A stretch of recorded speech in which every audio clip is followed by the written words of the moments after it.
Daniel Morgan's fingers shattered 5 years of silence as they danced across the forbidden keys of the executive ballroom's grand piano, unleashing the grief he'd buried alongside his wife. When the powerful CEO, who could fire him with a single word instead, crashed to her knees in tears, he knew his carefully constructed walls were about to collapse. Before we continue, don't forget to subscribe to the channel, like the video, and comment where in the world you're watching from. Let's go. The ivory keys of the Steinway grand piano seemed to call to Daniel Morgan as he pushed his cleaning cart past the elegant ballroom. Langford Industries' 50th anniversary gala had concluded hours ago, leaving behind the inevitable aftermath of champagne flutes with lipstick-stained rims, scattered napkins, and the lingering scent of expensive perfumes. The night cleaning crew had been working since midnight, erasing all evidence of the lavish celebration that had filled these halls. It was now nearly 3 in the morning, and Daniel was the last one left, tasked with the final inspection before locking up. The massive crystal chandeliers still glowed, dimmed to their lowest setting, but casting enough light to make the black lacquered piano gleam like a dark mirror. Daniel paused, his hand resting on the handle of his cart. The ballroom was empty now, silent except for the soft hum of the ventilation system. No one would know if he took just a... His fingers itched with a familiar longing.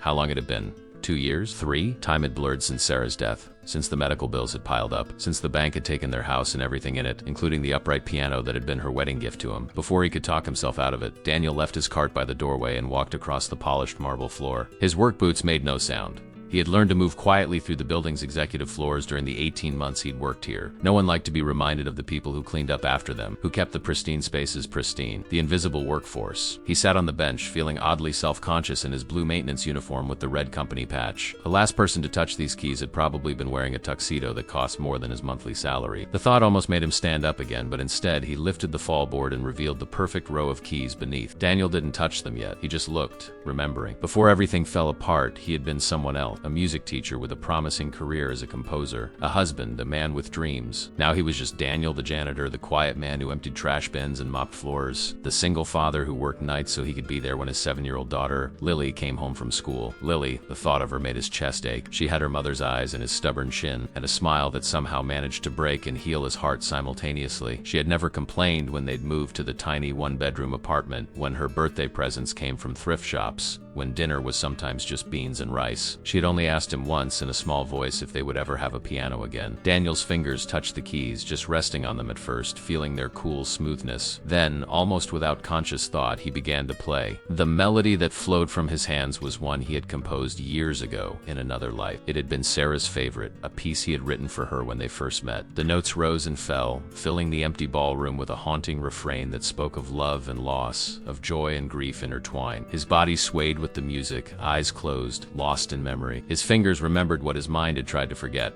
The complex harmony, the delicate transitions, the soul of the composition that had once been praised as brilliant. He didn't hear the click of heels on marble or notice the figure that appeared in the doorway. Victoria Langford had just finished reviewing the final acquisition documents in her office upstairs. As CEO of Langford Industries, the company her grandfather had founded, she carried the weight of 3,000 employees on her shoulders. The 50th anniversary gala had been her idea, a demonstration of stability and prosperity to their shareholders and business partners. It had been a success, but after all the handshakes and strategic conversations, she had retreated to her office to deal with the real work. The Meridian merger wouldn't wait for celebrations. She was finally heading home, her designer briefcase clutched in one hand when the music reached her. At first she thought someone had left a speaker on, but as she followed the sound to the ballroom, she realized it was coming from a piano being played live. Victoria stopped in the doorway, stunned by the sight of a maintenance worker at her company's prized grand piano, the one that famous musicians had played just hours earlier at her request. Her first instinct was indignation. Who was this person to touch that instrument?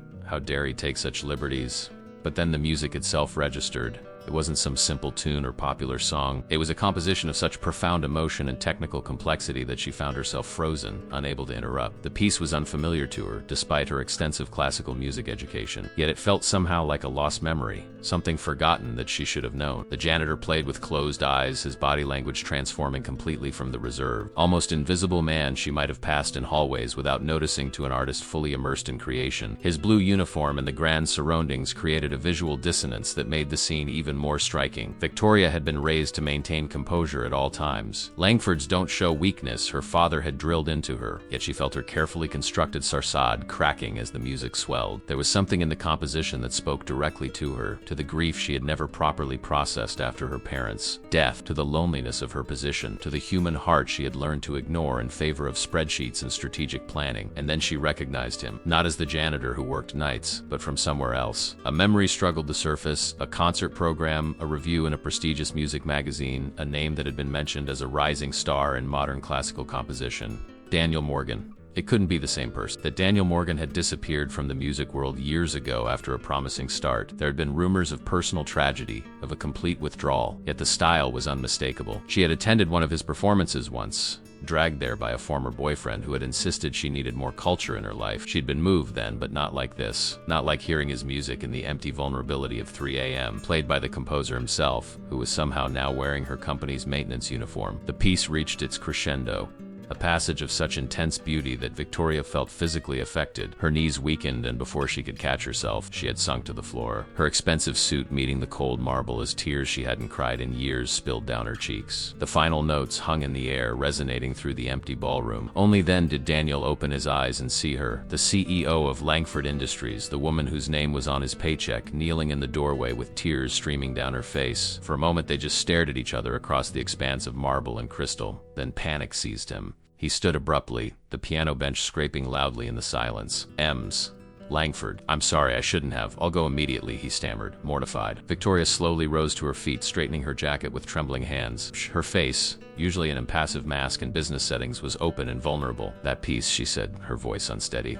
What is it called? Daniel hesitated, his hand gripping the edge of the piano. Sarah's Lullaby, he answered quietly. You're him, aren't you? Daniel Morgan, the composer. He flinched as if she'd struck him. I was, a long time ago. Victoria took a step forward, then another, drawn toward the piano, toward him. What happened to you?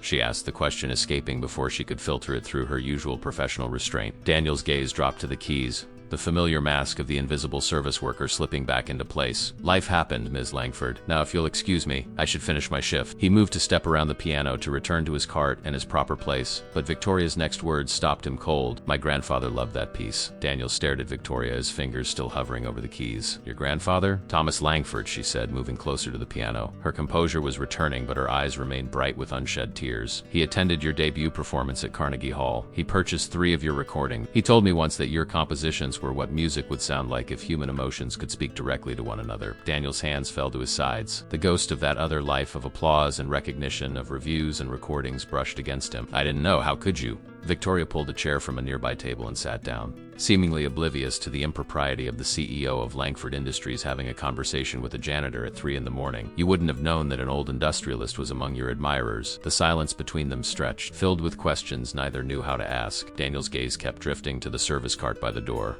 to his proper place in this world. Victoria noticed. Please, she said quietly, don't go yet. Play something else. It wasn't a command. Despite coming from someone accustomed to giving orders, it was a request.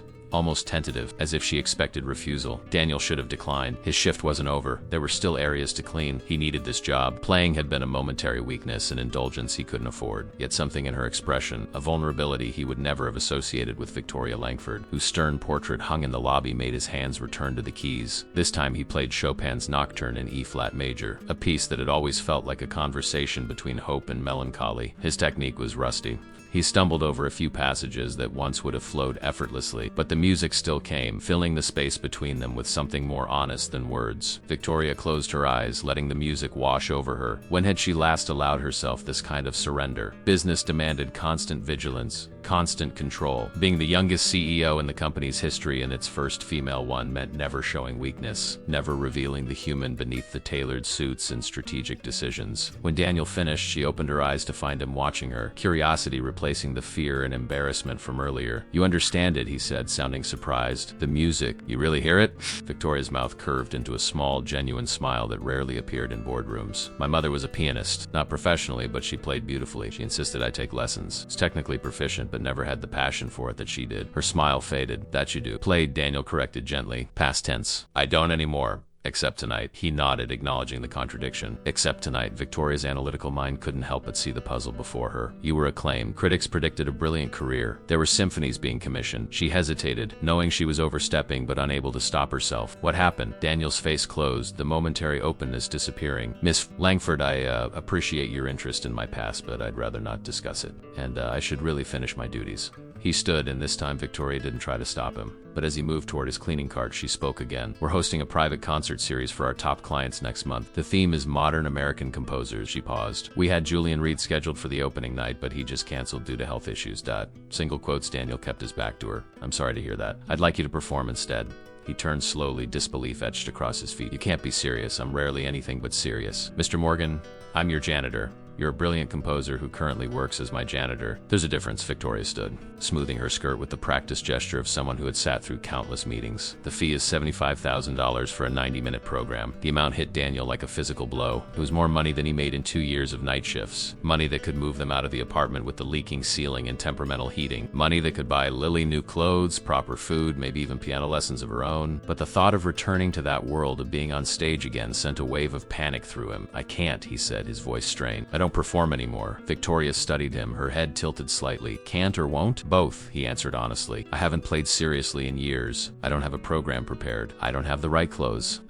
He stopped, realizing he was rambling. I'm not that person anymore. The man I just heard play is exactly that person, Victoria countered. Regardless of what he's wearing, Daniel shook his head, moving back to his cart. Thank you for the offer, but no. Please excuse me, Ms. Langford. I need to finish my shift. Victoria watched him grip the handle of the cleaning cart, his knuckles white. A businessman knew when to push and when to retreat. She took a business card from her pocket and placed it on the piano. Think about it, she said. The offer stands. Call my private line if you change your mind. Daniel nodded once, not trusting himself to speak, and pushed his cart out of the ballroom. Victoria remained by the piano, her fingertips resting lightly on its surface where the music had flowed minutes before. Neither of them noticed the figure standing in the shadows of the hallway. Eliza Whitmore, Victoria's executive assistant, had returned to retrieve her forgotten tablet. Instead, she had witnessed the entire exchange, the janitor playing like a concert pianist, her always composed boss on her knees, and a job offer that violated every HR protocol in existence. Her fingers were already typing a message to Richard Langford, Victoria's cousin and the company's CFO, who had always believed his family connection made him more deserving of the CEO position. By the time Victoria left the building 20 minutes later, Richard had already received a detailed account of her bizarre behavior with the night janitor. By morning, the seeds of corporate concern about her judgment would be carefully planted among key board members. Daniel, meanwhile, finished his shift in a daze, the muscle memory of his job carrying him through the motions while his mind replayed the encounter. He clocked out at 5:30 and walked to the bus stop in the pre-dawn chill, the weight of Victoria Langford's business card burning in his pocket like a coal. Dawn was breaking as Daniel unlocked the door to his apartment.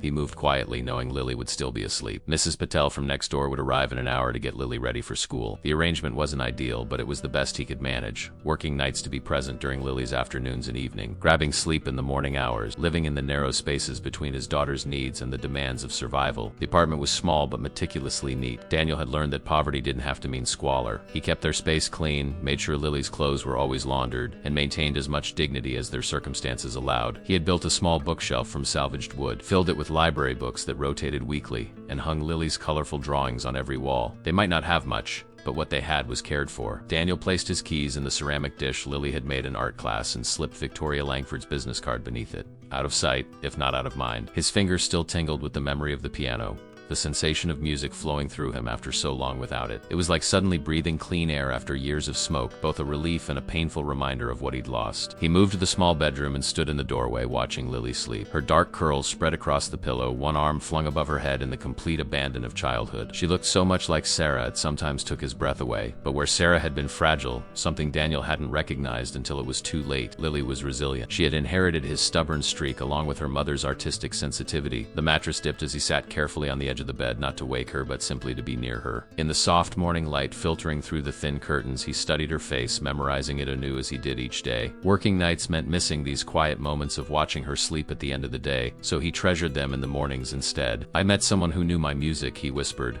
knowing she couldn't hear him. Saying it aloud made the encounter with Victoria Langford seem more real. She offered me a chance to play again. Lily stirred slightly, mumbling something unintelligible before settling back into sleep. Daniel brushed a curl from her forehead and stood, retreating to the apartment's other room that served as kitchen, living room, and his bedroom. The sofa bed was still folded into a couch. He never left it open during the day, refusing to let their home look temporary, even though it felt that way. As he prepared a simple breakfast, Daniel kept returning to the conversation in the ballroom. Victoria Langford had recognized his music, had known his name. Her grandfather had been a fan. The thought was still astonishing. And that offer, $75,000. The number repeated in his mind like a recurring melody, impossible to ignore. With it, he could move them to a better place. Buy Lily a piano. Start rebuilding the life that had crumbled when Sarah got sick. But the thought of performing again made his chest tighten and his hands shake. He hadn't just stopped playing. He had severed that part of himself, buried it alongside Sarah. He couldn't go back, could he? Across town, in a penthouse apartment with floor-to-ceiling windows overlooking the city, Victoria Langford sipped her first coffee of the day. She hadn't slept, hadn't even tried. Her mind was too full of the music she had heard and the story behind it, or rather, the story she didn't yet know but intended to discover. Victoria had built her reputation on identifying overlooked assets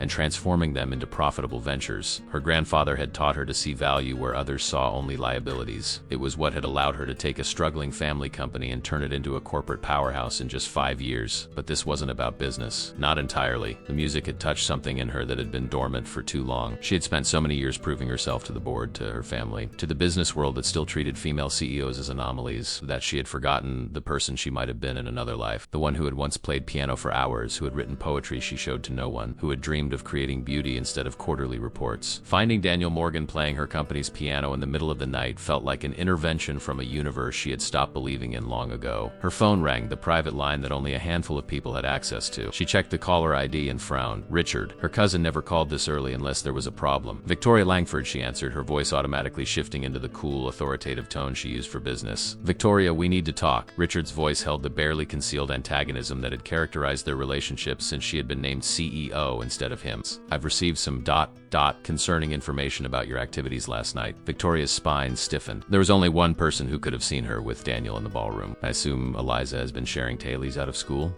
I'll speak with her about the proper channels for communication. This isn't about channels, Victoria. It's about judgment. Costing a member of the maintenance staff at 3 in the morning? Offering a performance contract to a janitor? The board has concerns. The board doesn't know anything about it, Victoria replied, her tone sharpening. Unless you've been making calls that exceed your authority, Richard. His silence confirmed her suspicion. Richard had always been eager to undermine her, waiting for any misstep that might convince the board to reconsider their decision to place her at the helm. Daniel Morgan is a renowned composer who happens to be working temporarily as a maintenance technician, continued, deliberately avoiding the word janitor. If I choose to engage his musical services for our client concert series, that falls squarely within my discretion as CEO. Does his temporary employment include proper background checks, security clearances for access to our executive floors? Or did you just happen to discover a musical genius mopping the floors? Richard's sarcasm was palpable. Victoria's grip on her coffee cup tightened. I don't owe you an explanation for every business decision I make. No, but you owe one to the board. And they'll be interested to know why you're suddenly hiring unvetted employees to entertain our most valuable clients. Is there anything else, Richard? Victoria's tone made it clear the conversation was over.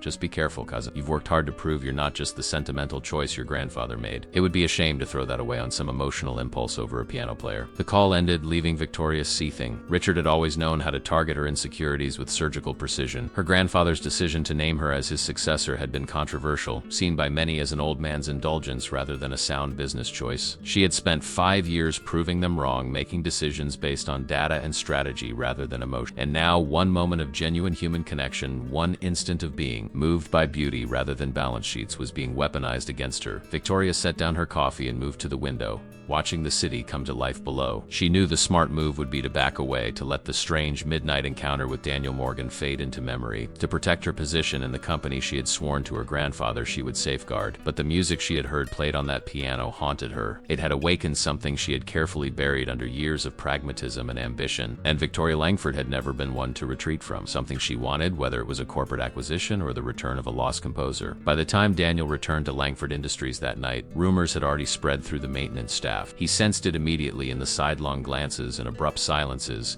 when he entered the break room to clock in. Jorge, the night supervisor, called him into the small office that smelled perpetually of cleaning chemicals and stale coffee. "So," Jorge said, leaning back in his creaking chair, "you had quite a night, I hear." Daniel kept his expression neutral. "I'm not sure what you mean." "Come on, Morgan. Half the security team is talking about how MZ Langford herself caught you playing the fancy piano, and instead of firing you, she had some kind of breakdown." Jorge's eyes narrowed. "What really happened?" Daniel chose his words carefully. "I was cleaning the ballroom. Ms. Langford was working late. We had a brief conversation about music. That's all." Jorge studied him for a long moment. "You know the rules. We don't touch things that aren't our job to touch. We stay invisible. We don't engage with executives unless unless they speak to us first. Yes, sir. It won't happen again. Hork sighed, his stern expression softening slightly. Look, I don't care what you did before you came here. We all have our stories, but this job pays the bills, right? Don't jeopardize that. Daniel nodded, relieved that the conversation seemed to be concluding without disciplinary action, but Jorge wasn't finished. One more thing.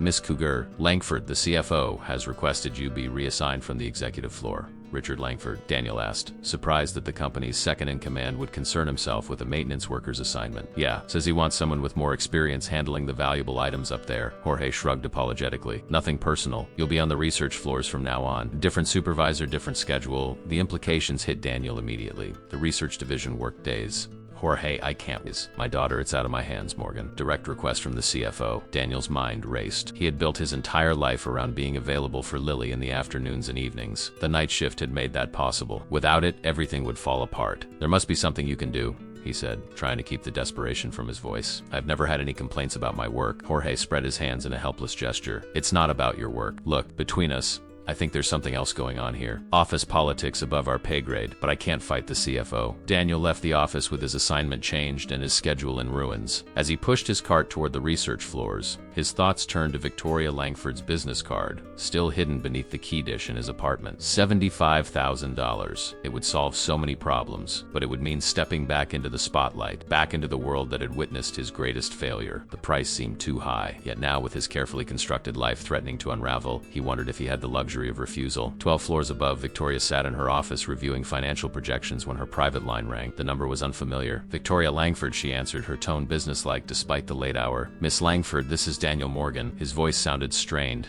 different from the night before. About your offer. Victoria set down her pen, giving him her full attention. Yes, I need to know more details before I can consider it. Not an acceptance, but not a refusal either. Victoria counted it as progress. Of course. What would you like to know? The schedule. When would this performance take place? How many rehearsals would be required? Would there be other musicians involved?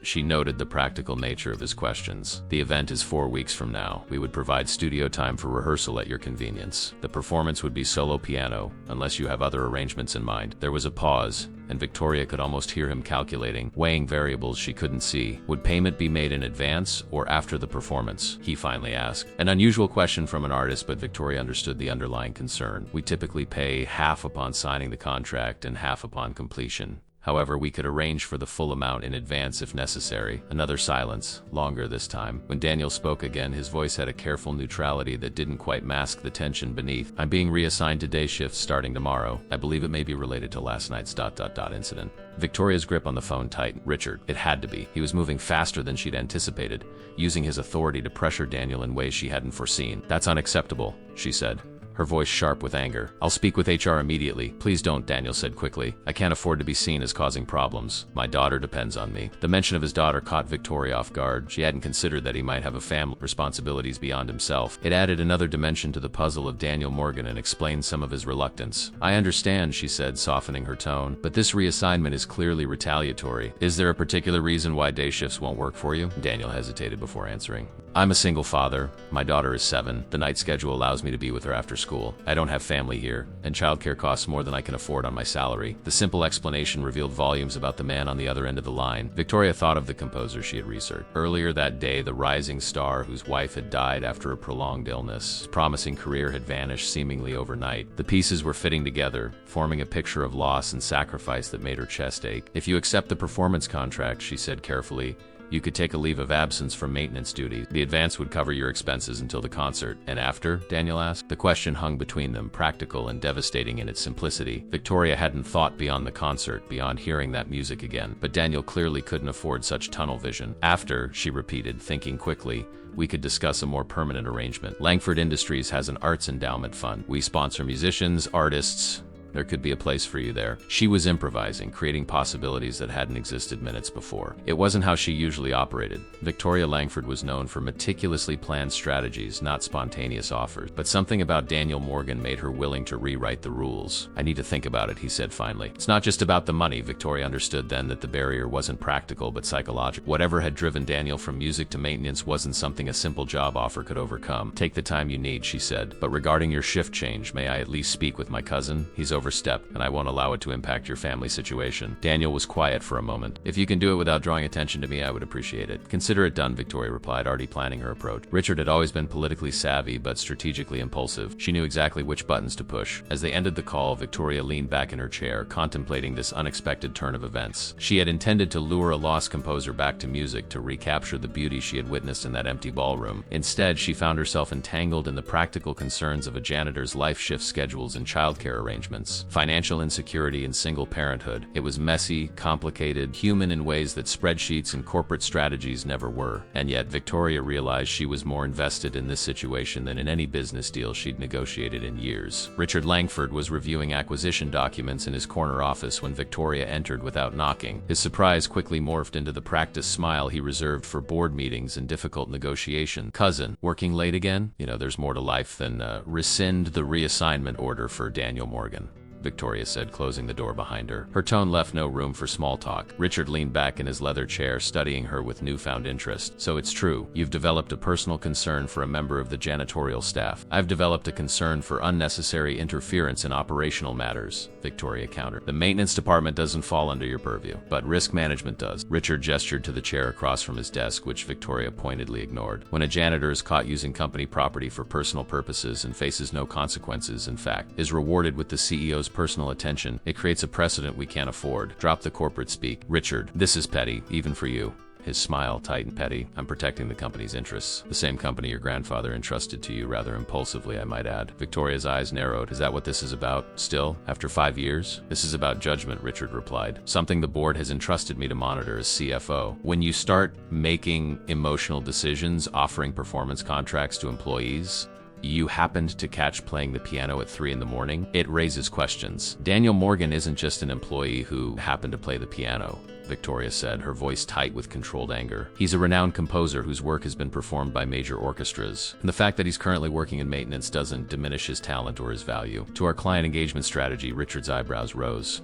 You've done your research. Unlike you, I make informed decisions. Now the shift reassignment, reverse it or what? Richard's pleasant facade dropped, revealing the ambition that had always simmered beneath. You'll fire me? The board might have something to say about that, especially after I share my concerns about unorthodox management choices. Victoria stepped closer to his desk, her voice dropping. You seem to forget that while you're monitoring my judgment, I'm monitoring your department's expenditures, including those consulting fees to Meridian Analytics, a company conveniently owned by your brother-in-law, the ones that have doubled every quarter with no corresponding increase in deliverables.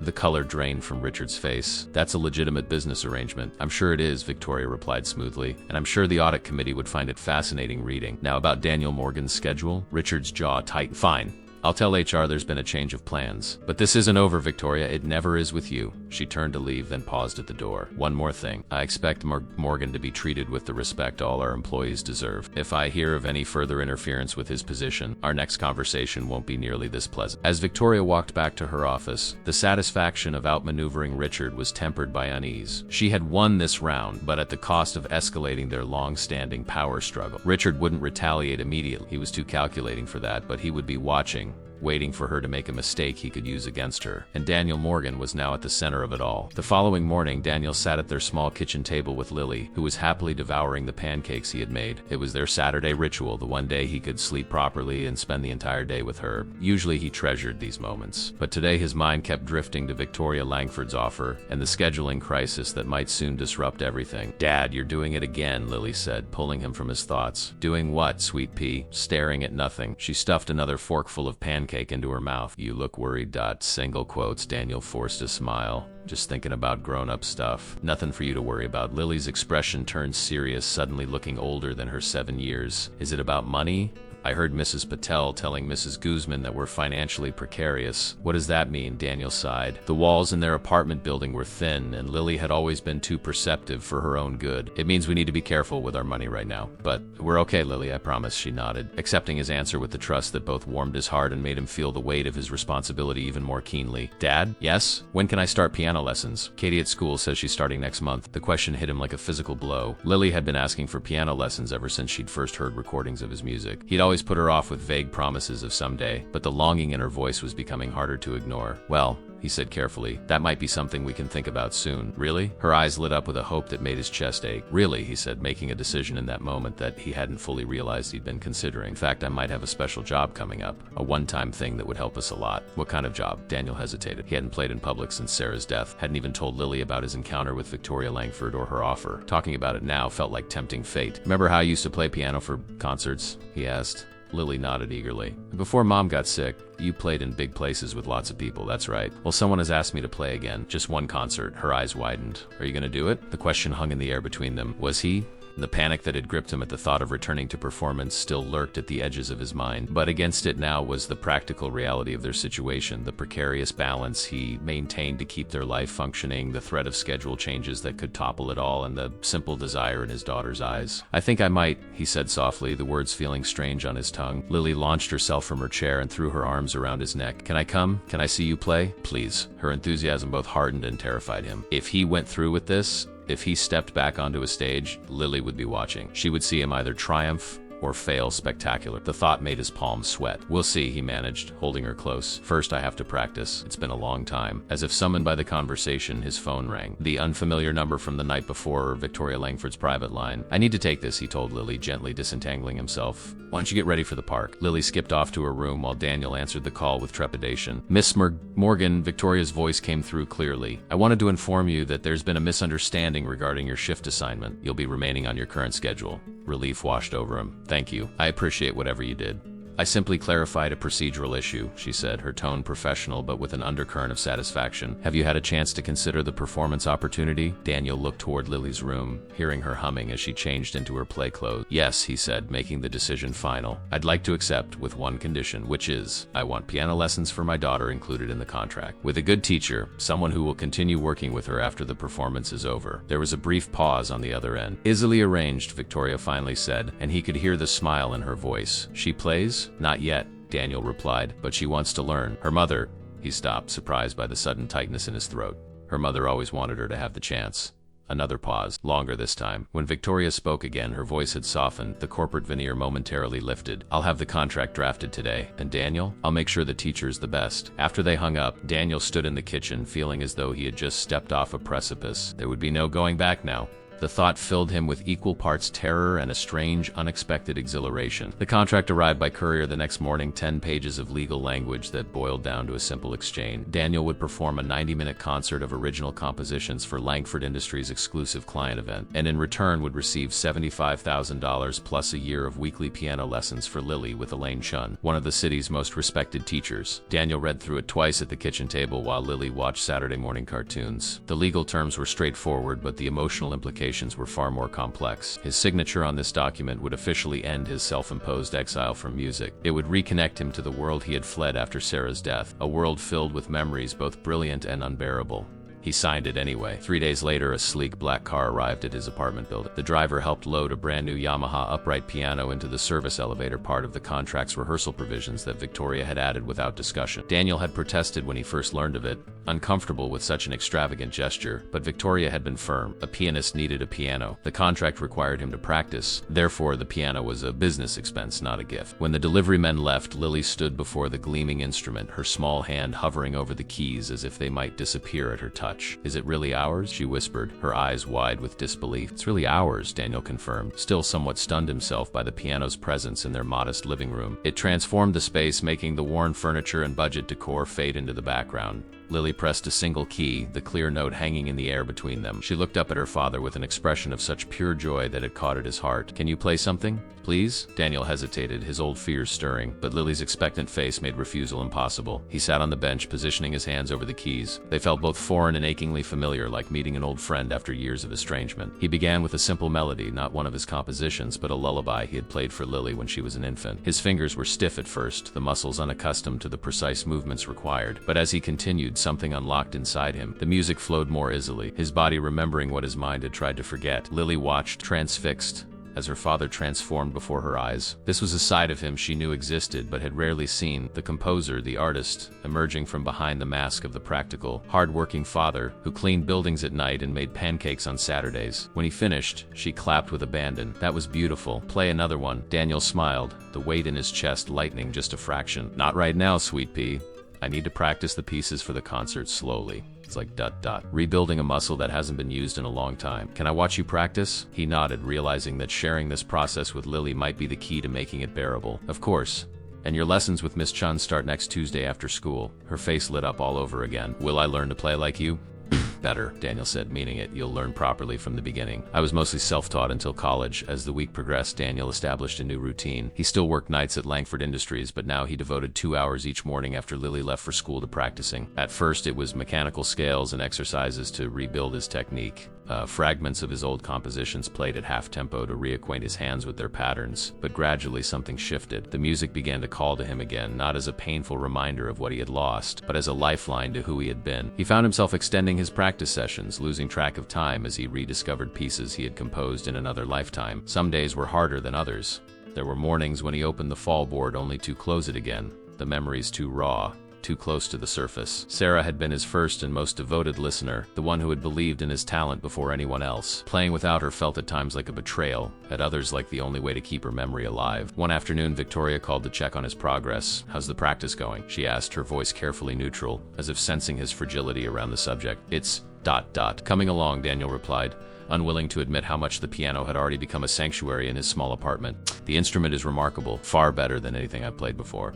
I'm glad. We've scheduled a rehearsal at the concert venue next week, if that works for you. Just to get a feel for the acoustics and the Steinway you'll be using for the performance. Daniel's stomach tightened at the thought of playing in the actual venue, but he agreed. The contract had been clear about rehearsal expectation. And how's your daughter enjoying her lesson? Victoria asked, the formal tone softening slightly. Lily is ...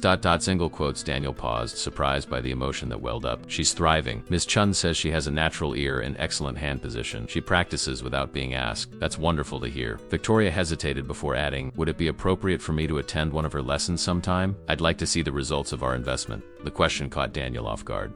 It seemed an unusual request from a CEO whose interest had originally been solely in his music, not his family. But there was something in her voice, a genuine curiosity, perhaps even loneliness, that made him consider it. I think she'd like that, he said finally. She's quite proud of her progress and doesn't have many people to show it to. Tuesday then? I could meet you at the studio after her lesson, Daniel agreed, wondering at this new development. Victoria Langford was not what he had expected. Her ruthless corporate reputation didn't align with the woman who had been moved to tears by his music, who had fought to protect his work schedule, who now expressed interest in a 7-year-old's piano lesson. Meanwhile, across town, Victoria sat in her office after ending the call, contemplating her own unexpected behavior. Richard had made 3 pointed comments in that morning's executive meeting about unnecessary expenditures and personal projects while looking directly at her. The board was beginning to take notice of her interest in Daniel Morgan, questioning the business rationale behind the substantial contract. She should be distancing herself, focusing on the upcoming quarterly reports, delegating the concert preparations to her events team. Instead, she found herself increasingly involved, making calls herself rather than having her assistant do it, requesting updates on Daniel's progress, and now arranging to meet his daughter. It wasn't just about the music anymore, though she still woke some nights with fragments of Daniel's melody playing in her mind. It was about the man himself, the quiet dignity with which he approached his circumstances, the depth of his devotion to his daughter, the talent he had buried but not lost. Victoria had built her career by recognizing value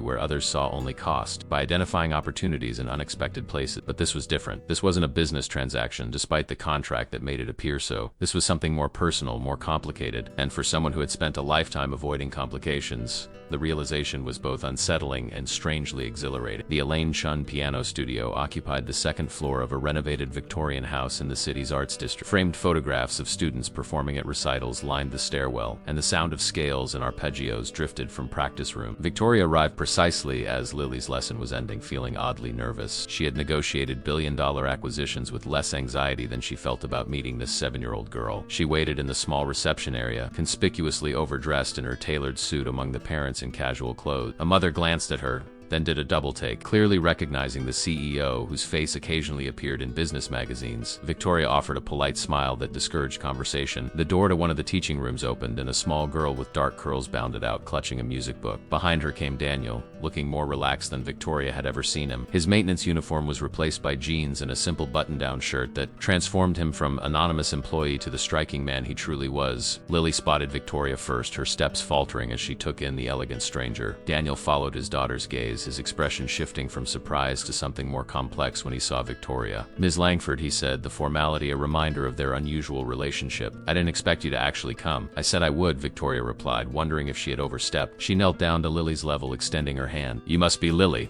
I'm Victoria.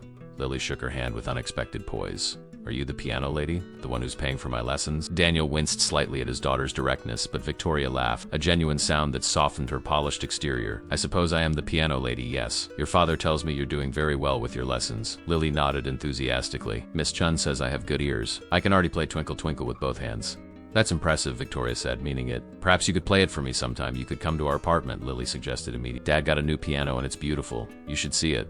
Daniel intervened, clearly uncomfortable with his daughter's spontaneous invitation. Lily, Miss Langford is very busy. She runs an entire company. Victoria surprised herself by saying, actually, I'd love to hear you play. If that's all right with your father, of course. Daniel hesitated, caught between politeness and the protective instinct to keep his private life separate from his unexpected professional connection to Victoria. But Lily was looking up at him with pleading eyes, and he found himself nodding. We could have tea, he offered, the words feeling strangely formal.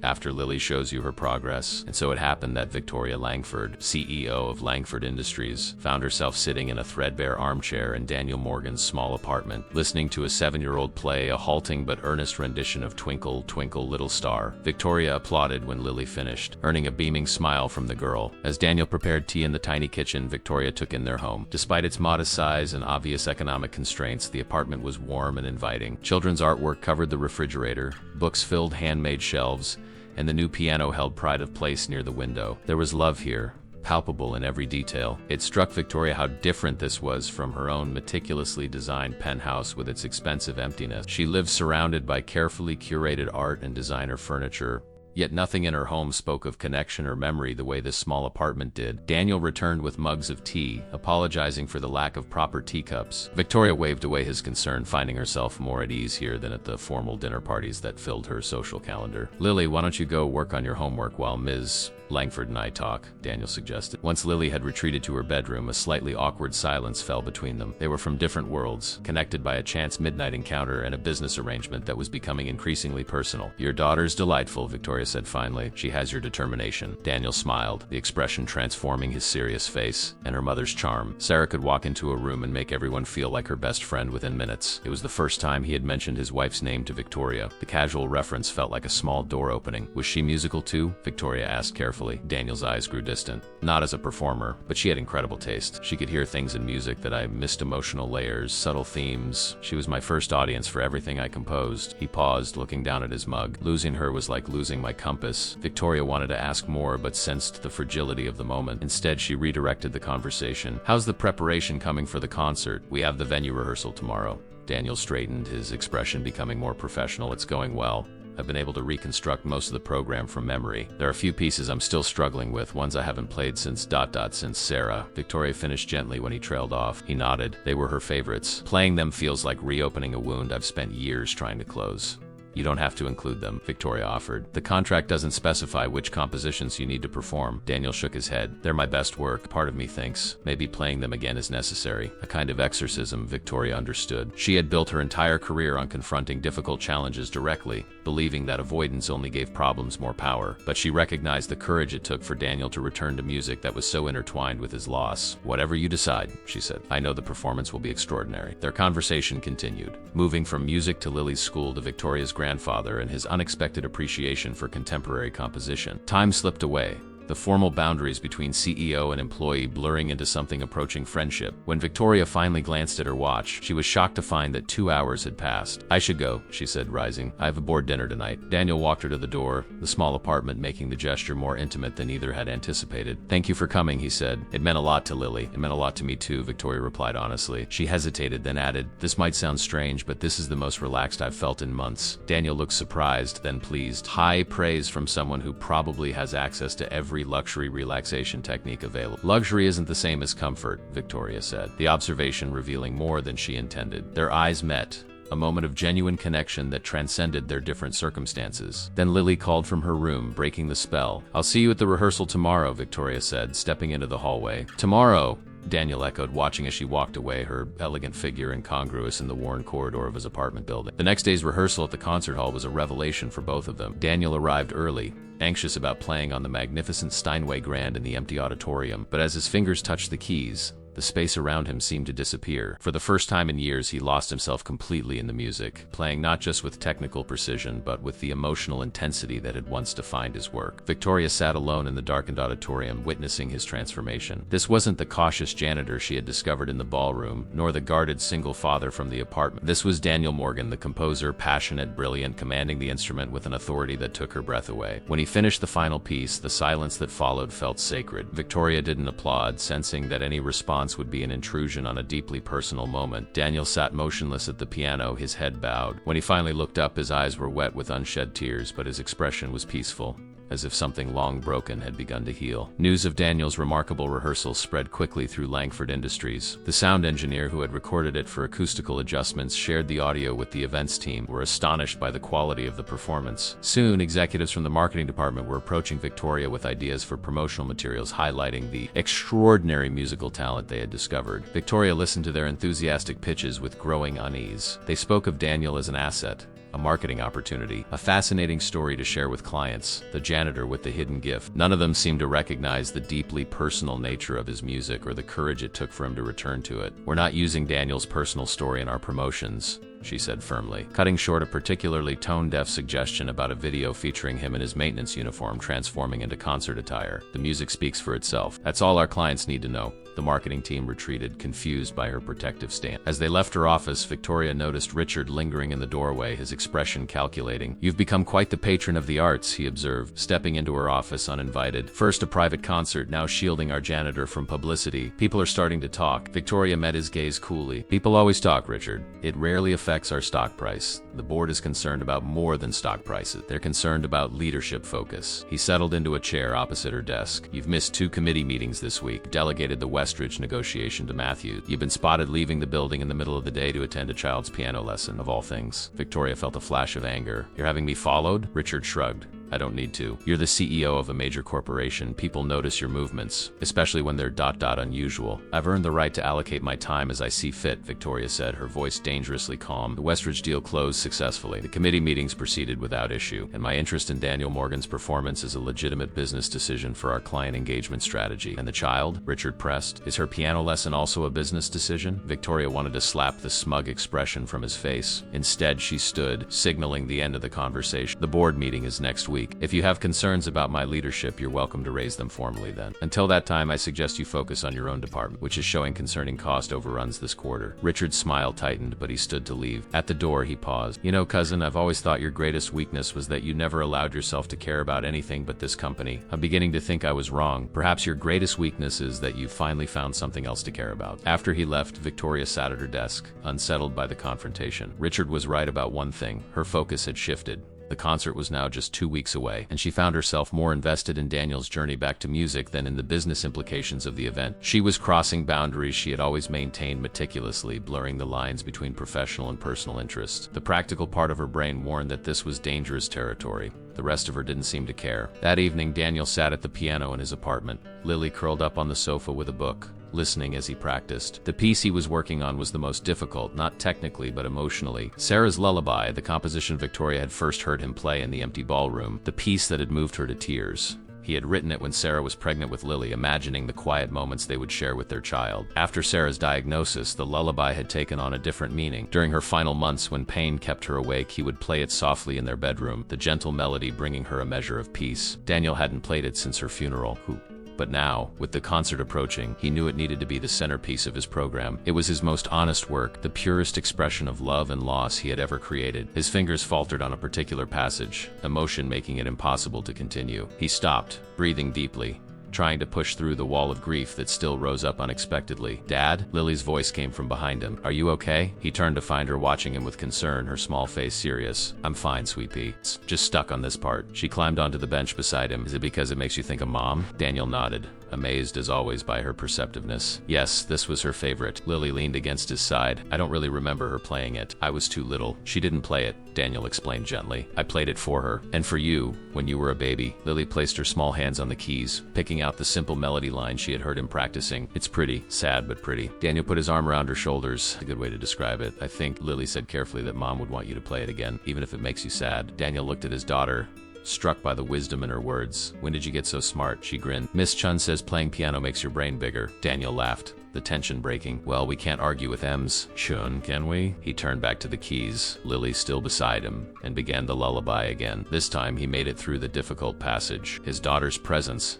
anchoring him in the present, even as the music carried him into the past. When he finished, the apartment was silent except for the faint sounds of traffic outside. Then Lily spoke, her voice small but certain. I think Victoria would like that one. She has sad eyes sometimes like you. Daniel was surprised by the observation. Does she? Lily nodded solemnly. When she thinks no one's looking, like she's remembering something that hurts. Out of the mouths of babes, Daniel thought. He had noticed something similar in Victoria moments when her composed exterior seemed to slip, revealing a loneliness that matched his own, but he hadn't expected his 7-year-old to pick up on it. You like her, don't you? Lily asked with the directness only children can manage. Daniel hesitated, unsure how to answer. His relationship with Victoria defied simple categorization. She was his employer, his patron, and increasingly something like a friend, but there were still vast differences between them. Different worlds, different responsibilities, different futures. I do like her, he admitted finally, and she's been very kind to us. Lily gave him a look that suggested she wasn't entirely satisfied with his answer, but was willing to let it pass. Can she come to the concert?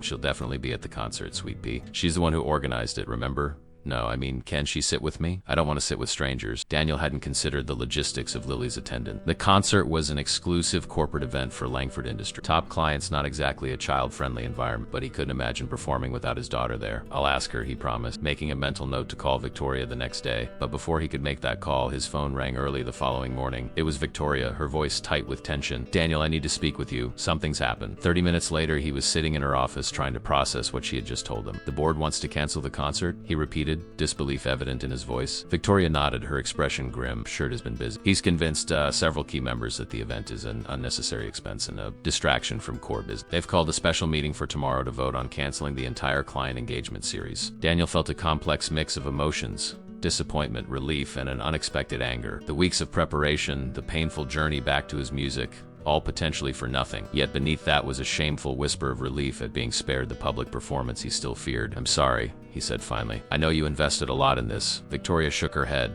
a determined glint in her eye. I'm not giving up so easily. I've called in some favors, reached out to board members who still trust my judgment. A chance I can turn this around. And if you can't, she met his gaze directly, then we find another venue, another opportunity. This is too important to abandon, Daniel. He was struck by her conviction. It's just a concert. No, Victoria said firmly. It's not just a concert. It's your return to music. It's your daughter's chance to see her father reclaim his gift. It's ...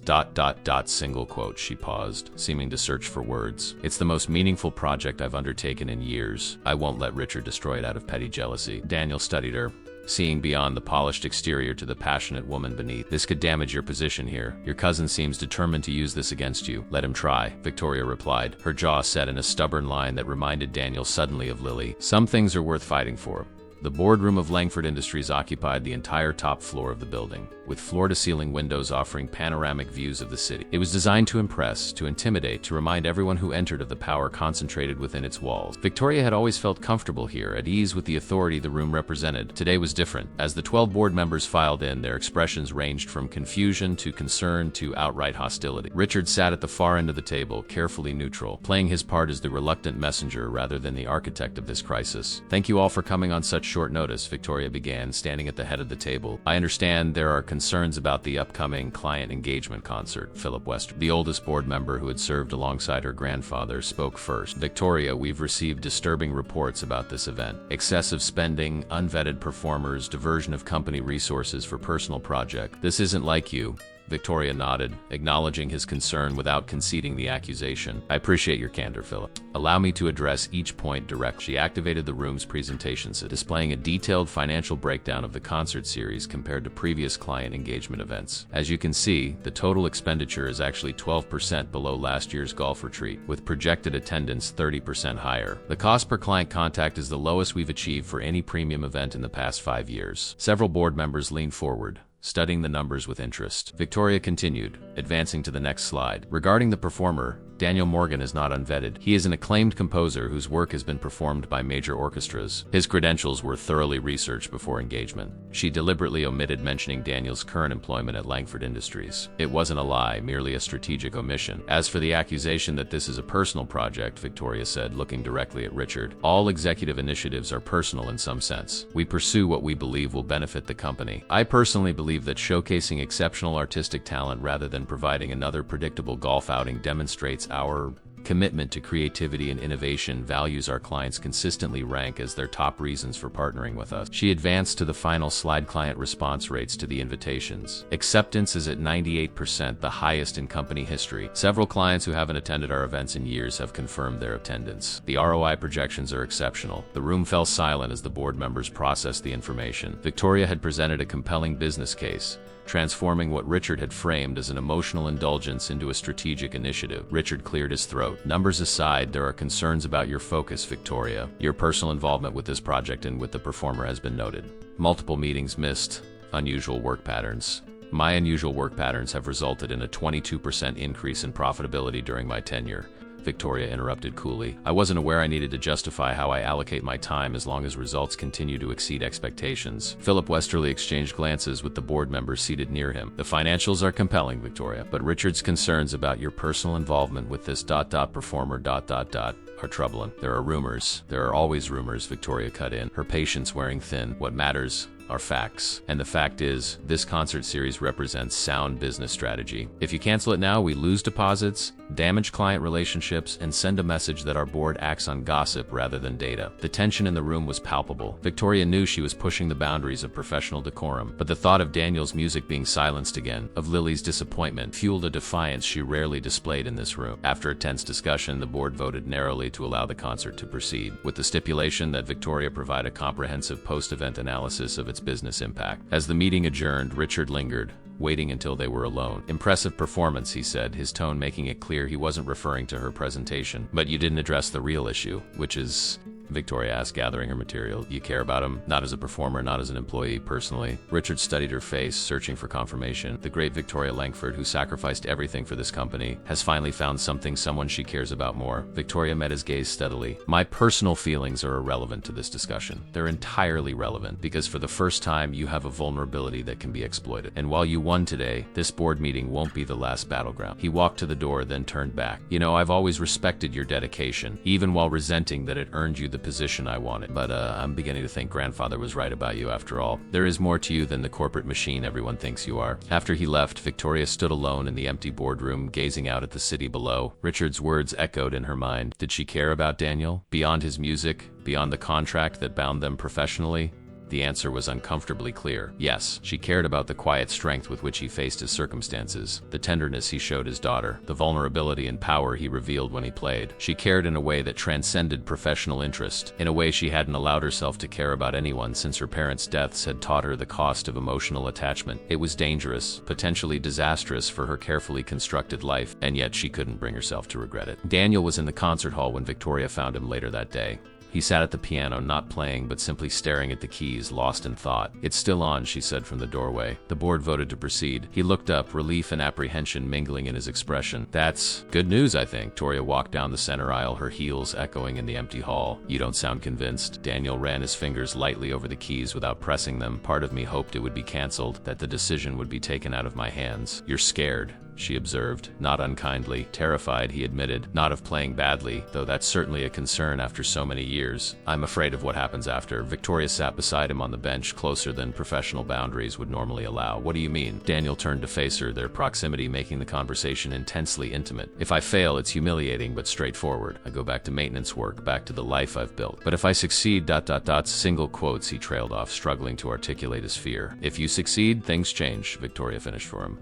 You might have to confront possibilities you've been avoiding, opportunities, a different future. He nodded. For years, I've defined myself by what I've lost. By absence, the composer who doesn't compose, the husband without a wife, the father trying to be both parents. I'm not sure who I am without those boundaries. Victoria understood with sudden clarity. She had done the same thing, defined herself by her role, her responsibilities, the expectations placed upon her by her family legacy. The thought of stepping beyond those boundaries was both exhilarating and terrifying. We're not so different, she said softly. I've spent my life becoming what others expected, the perfect executive, the worthy heir to my grandfather's company. I've succeeded by everyone's measure except perhaps my own. Daniel looked at her with surprise. What would success look like by your measure? Victoria considered the question, realizing no one had ever asked her that before. Balance, I think. The ability to lead this company without letting it consume everything else. The courage to care about someone without seeing it as a weakness or liability. Their eyes met. A moment of perfect understanding passing between them. They were both trapped in cages of their own making, both tentatively reaching for something beyond their self-imposed limitation. Daniel's hand moved slightly on the keys, and Victoria placed hers beside it, not quite touching, but close enough to feel the warmth between them. "Play for me," she whispered. Something new. He hesitated, then began a melody she hadn't heard before, something he was composing now, not a piece from his past. It was tentative at first, exploring rather than declaring, but gradually it found its voice. The music spoke of uncertainty and possibility, of endings and beginnings intertwined. Victoria closed her eyes, letting it wash over her. In this moment, there was no board meeting, no corporate politics, no past tragedies or future anxiety. There was only the music and the man creating it, both of them finding their way forward note by note. The night of the concert arrived with an air of expectation that hung over the grand hall like a physical presence. The space had been transformed. Soft lighting illuminated the stage, highlighting the magnificent Steinway at its center. Crystal chandeliers glowed above the gathered audience of Langford Industries' most valued clients, board members and executives in their finest evening wear. Backstage, Daniel stood before a mirror in the green room, barely recognizing himself in the tailored suit Victoria had insisted on having made for him. It felt like a costume, an attempt to visually bridge the gap between the janitor he had been and the composer he was about to be again. Lily sat nearby, swinging her leg, resplendent in her new dress. Mrs. Patel had brought her earlier, marveling at the opulence of the venue. Now Lily watched her father with solemn eyes, sensing the magnitude of the moment. "Are you scared?" she asked. Daniel knelt before her, straightening the ribbon in her hair. "A little," he admitted, "but it helps knowing you'll be there." Victoria said, "I can sit with her in the special seats in front." Lily. "She says they're the best for hearing the music properly." Daniel smiled at the thought of his daughter sitting beside the CEO during the performance, other boundary dissolving between their world. "She gave me this," Lily continued, holding up a small velvet box. "She said it was for good luck and that I should give it to you right before you play." Daniel opened it to find a pair of cufflinks. Simple, elegant silver squares inlaid with piano keys in black and white enamel. The gesture touched him deeply, not for the value of the gift, but for the thoughtfulness behind it. A knock at the door announced Victoria's arrival. She entered, striking in a midnight blue gown that transformed her from corporate executive to elegant patron of the arts. Her eyes widened slightly at the sight of Daniel in his suit, a momentary flicker of something beyond professional approval crossing her face. "The hall is full," she said. "Everyone who matters in the business world is out there, along with reviewers from 3 major publications." Daniel felt a surge of panic. "Reviewers? You didn't mention." "I didn't want to add to your pressure," Victoria admitted, "but word spread. Your return to music has created quite a buzz in certain circles." Before Daniel could process this new information, Richard appeared in the doorway behind Victoria. He nodded curtly to Daniel, then addressed his cousin. "The Westridge team is asking for you. Something about the Singapore contract. Single quotes." Victoria glanced at her watch with a frown. "Now? We're about to begin." "Apparently it's urgent," Richard replied, his tone suggesting he took a certain satisfaction in the disruption. Victoria hesitated, clearly torn between her business responsibilities and her desire to support Daniel. "I'll be quick," she promised, following Richard out but casting a reassuring look back at Daniel. Alone with Lily once more, Daniel tried to calm his racing heart. The enormity of what he was about to do crashed over him in waves. After years of silence, he would play not just for a room full of corporate clients, but for critics who would judge his work against the promise he had once shown. "Dad," Lily said, her small voice pulling him back from the edge of panic. "Remember what you tell me when I'm scared of something new?" Daniel smiled, despite his anxiety. "What's that, sweet pea? You say to imagine the scary thing is actually a friend I haven't met yet." She took his hand in hers. "Maybe the music is still your friend, even if you haven't talked to it in a long time." The simplicity of her wisdom grounded him. Daniel squeezed her hand, drawing strength from his daughter's unwavering belief in him. Meanwhile, Victoria followed Richard down a corridor, her irritation growing with each step. "Where exactly is the Westridge team? This hall doesn't have conference facility." Richard stopped at a service door, his expression shifting from professional concern to something harder, more personal. "There is no urgent matter. I wanted to speak with you privately." Victoria crossed her arms. "You could have simply asked instead of fabricating a crisis. Would you have left his side?" Richard challenged, his voice low. "This is exactly what I warned the board about, Victoria. You're compromised. You care more about a janitor's music recital than the business your grandfather built." "I'm capable of caring about both," Victoria replied, her patience wearing thin. "Now if you'll excuse me, I have guests to attend to." She turned to leave, but Richard caught her arm, his grip just tight enough to stop her. "He doesn't belong in your world, Victoria. You know that. Whatever fantasy you've been indulging these past weeks ends tonight. After the applause dies down, he goes back to being a maintenance worker with a sad story, and you go back to being CEO. Victoria pulled her arm free, anger flashing in her eyes. "You're wrong, Richard. Daniel Morgan belongs wherever his music takes him, and I belong wherever I choose to be." She straightened, every inch the formidable executive her grandfather had raised her to become. "Now get your hand off me, take your seat in the audience, and remember that while you're busy plotting against me, I'm still running this company successfully." She walked away, leaving Richard staring after her, his plans for disruption momentarily derailed by her unwavering resolve. When Victoria returned to the green room, she found it empty. A stagehand informed her that Daniel had already been called to the wings. She hurried to join Lily in the front row, taking her seat just as the house lights dimmed. A hush fell over the audience as Daniel walked onto the stage. There was polite applause, the kind reserved for unknown performers at corporate events, where attendance was obligatory rather than enthusiastic. He bowed slightly, then sat at the piano, adjusting the bench with the careful precision of someone buying a few seconds to compose himself. Victoria held her breath as his hands hovered over the keys. For a moment he seemed frozen, overwhelmed by the moment. Then his gaze found Lily, then Victoria, and something in him steadied. He began to play. The opening piece was one of his earlier compositions, technically brilliant but emotionally restrained. The audience listened with appreciation, but without deep engagement, exactly what one would expect at a corporate function. But as Daniel continued, something began to shift. Each piece seemed to draw him further back to himself, to the composer he had been and was becoming again. By the middle of the program, the atmosphere in the hall had transformed. The polite audience of business associates had become rapt listeners, pulled into the emotional journey unfolding before them. Even Richard, seated among the board members, found himself leaning forward, captivated despite his hostility. Then Daniel announced his final piece. "This is Sarah's lullaby," he said simply, his voice carrying clearly through the hushed hall. "I wrote it for my wife when our daughter was born. I haven't played it publicly since I lost her.